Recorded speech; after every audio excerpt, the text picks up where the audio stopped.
قانونی سطح پر تمام انسان برابر ہوں، یہ پہلا تقاضا ہے نظام مصطفیٰ کا۔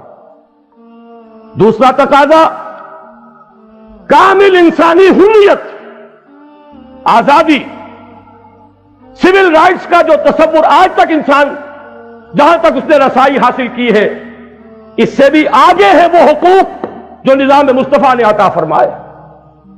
نظام مصطفیٰ میں کہیں کوئی سیفٹی لاس کی گنجائش نہیں تھی، کسی کو محض شک پر گرفتار نہیں کیا جا سکتا تھا، کسی کے لیے وہ جو پریونٹیو ڈیٹینشن ہے اس کا کوئی امکان نہیں تھا، اور یہاں پر ہر ایک کو آزادی تھی، عام آدمی تنقید کر سکتا تھا بڑے سے بڑے سربراہ مملکت کی۔ حضرت سلمان فارسی کا واقعہ آپ کو یاد ہوگا، حضرت عمر فاروق رضی اللہ تعالی عنہ خطبہ دے رہے اور ایک گدری پوش سلمان فارسی رضی اللہ تعالی عنہ کھڑا ہو جاتا ہے، ٹوکتا ہے، لا سمع ولا طاعہ، نہ سنیں گے نہ اطاعت کریں گے، کلمہ بغاوت ہے۔ ادھر حضرت عمر ہیں جلال فاروقی، لیکن ان کے ماتھے پر کوئی شکن نہیں آئی۔ پوچھتے ہیں معاملہ کیا ہے؟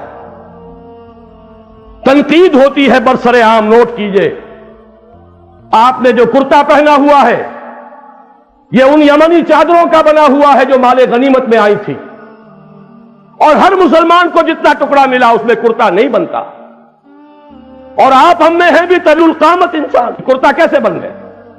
وضاحت کیجئے۔ حضرت عمر نے یہ نہیں فرمایا میرا ذاتی معاملہ ہے، فرمایا تو اپنے بیٹے سے عبداللہ ابن عمر سے فرمایا، بیٹے تم کھڑے ہو کر وضاحت کرو۔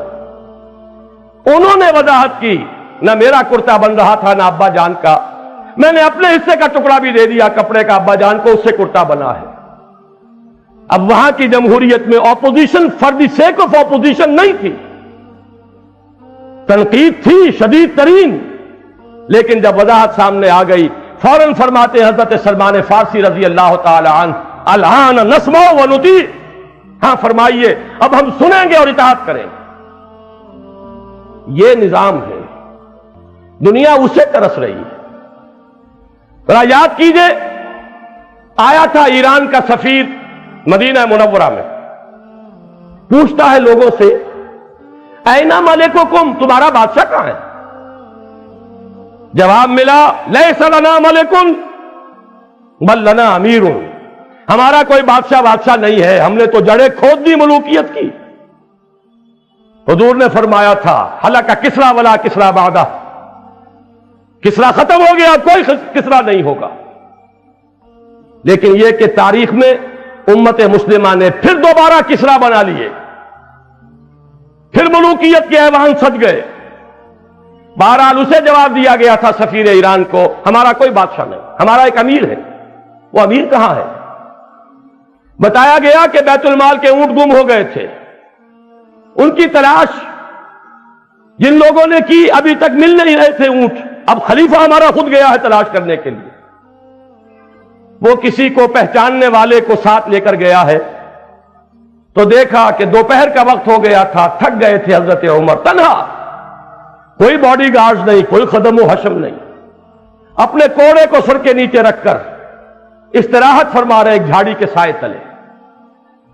اس وقت کھڑے ہو کر کہا اس سفیر نے، عمر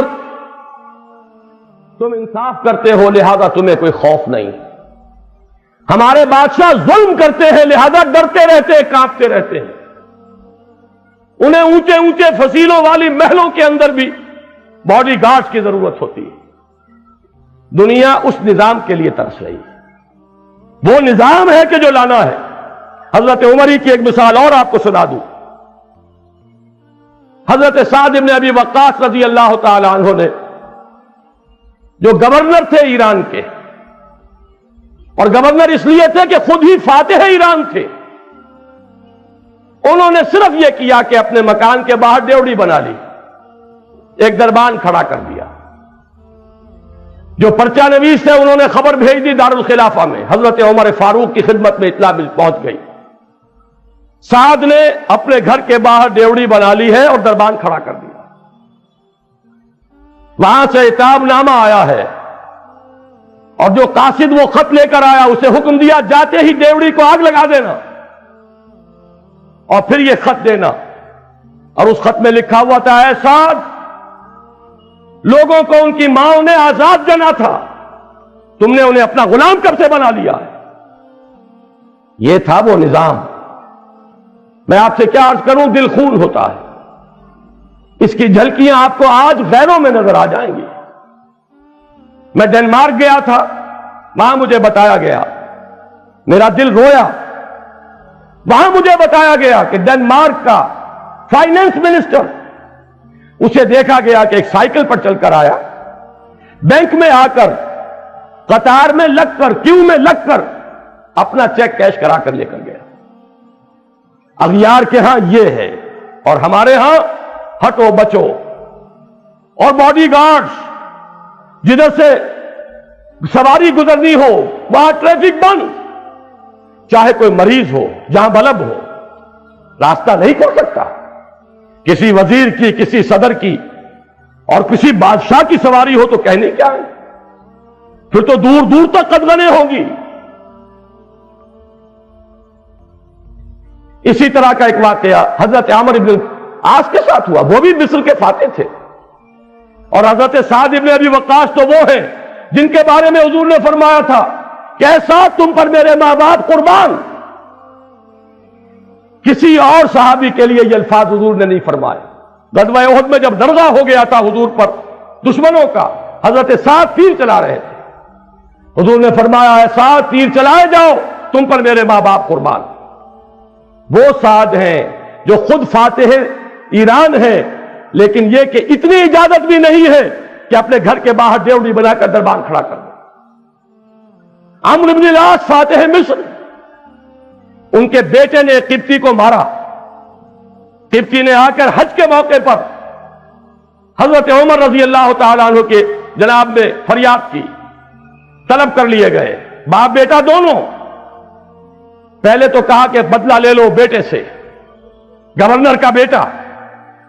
اس کے بعد فرمایا کہ ذرا گورنر کو بھی ایک دو رسید کرو, اس لیے کہ اس بیٹے کو جو جرت ہوئی ہے اسی لیے ہوئی ہے کہ میرا باپ گورنر ہے. اس قبطی نے ہاتھ جوڑ دیے, جناب میرا قصاص مجھے مل چکا ہے, میرا بدلہ مجھے مل چکا.